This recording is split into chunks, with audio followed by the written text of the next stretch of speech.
adalah seni.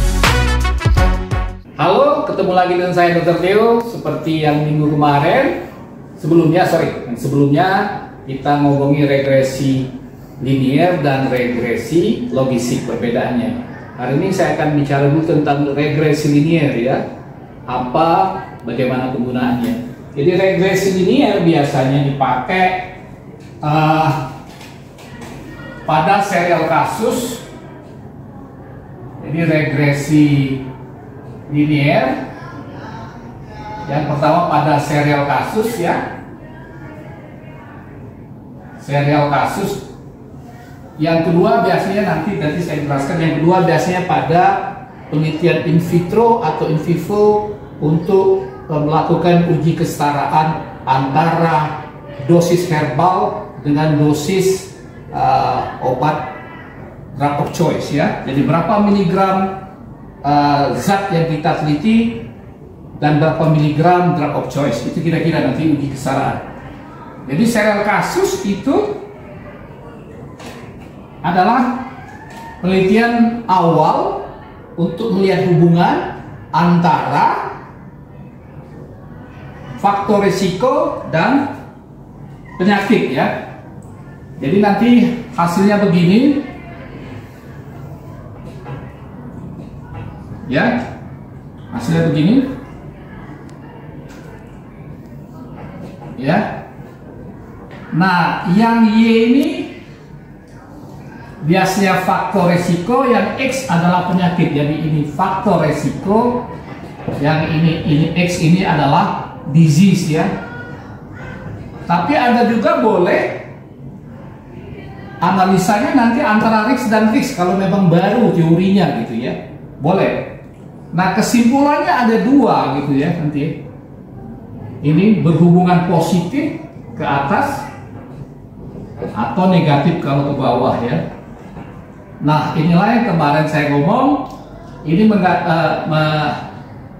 regresi linier. Sebenarnya regresi linier belum menjawab ya, belum menjawab itu ya. Jadi regresi linier ini dalam bahasa Inggrisnya definisinya dulu ya. Is there any relationship? Is there any relationship? Apakah ada hubungan? Nah, ini harus diakhiri. Jadi nanti pakai R besar ya simbolnya ya. Yang kedua adalah harus diakhiri dengan korelasi. Correlation ya. Correlation inilah yang menyatakan nanti adalah how strong the relationship is ya.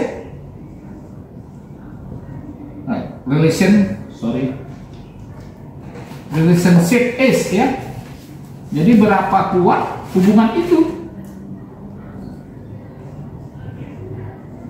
ya, berapa kuat hubungan itu. Nah, ini beberapa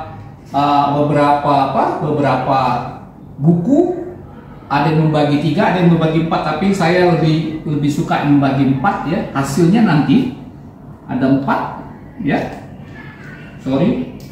Yang pertama adalah kalau di bawah 0,25 ini kita ngomong hubungannya slightly. Kalau 0,25 di atas 0,25 sampai 0,5 kita ngomong moderately. Kalau di atas 0,5 sampai 0,75 kita ngomong strongly. Yang di atas 0,75 sampai 1 itu kita sebut very strong ya.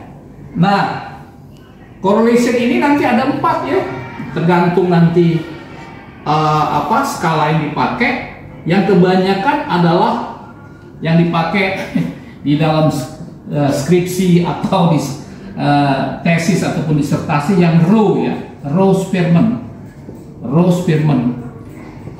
Yang pertama. Yang kedua adalah log rank test. Yang ketiga adalah Kendall. Yang terakhir adalah Pearson correlation ya. Jadi itu ada 4 itu alat korelasinya. Nanti kalau dilihat di SPSS ya, silakan lihat nanti di SPSS. Anda pakai Rose-Spearman, log-rank, atau Kendall, atau terakhir percent correlation, tergantung nanti kepada skalanya ya, skala. Oke. Jadi untuk serial kasus ini dulu, jadi adanya hubungan antara faktor risiko dan penyakit ya. Jadi kalau dia ini berhubungan positif, jadi R-nya nanti di sini R kecil ya untuk correlation ya. Kalau dia ke bawah sini berhubungan negatif. Jadi kita nanti kesimpulannya apakah antara faktor risiko dan penyakit ini berhubungan positif secara bermakna, gitu ya. Nah, dari sini kita ketahui berapa R-nya nanti itu menyatakan hubungannya. Jadi kalau di atas 0,375 kita omongkan bahwa faktor risiko dan penyakit berhubungan secara strongly dan bermakna. Itu ya. Jadi pertama dipakai untuk apa? Serial kasus. Yang kedua itu yang dipakai nanti, saya hapus yang sini aja ya, biar muat. Saya pendekin aja.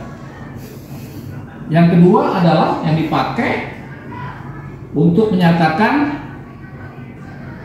uji kesetaraan ya, terutama kesetaraan ya, apakah herbal ataukah produk hewan ya. Ini untuk menyatakan dengan rumus nanti ya, Y sama dengan AX plus BX ya, DX. Jadi nanti berapa dari sini misalnya, apakah itu nanti waktu apa ekstraksi sama fraksinasi kita, zat kita ini nanti sama dengan zat yang kita ukur, yang diukur ini ada 2 ya, berupa konsentrasi ataukah berapa dosisnya. Jadi kalau dosis kira-kira misalnya berapa miligram zat X, berapa miligram zat X sama dengan berapa miligram drug of choice ya. Kalau isunya secara teori, perusahaan obat itu mau, atau perusahaan-perusahaan itu mau membeli produk itu kalau misalnya tidak lebih dari 1:100 katanya ya. Saya belum pernah ininya, tapi katanya tidak boleh 1:100, lebih dari ini ya.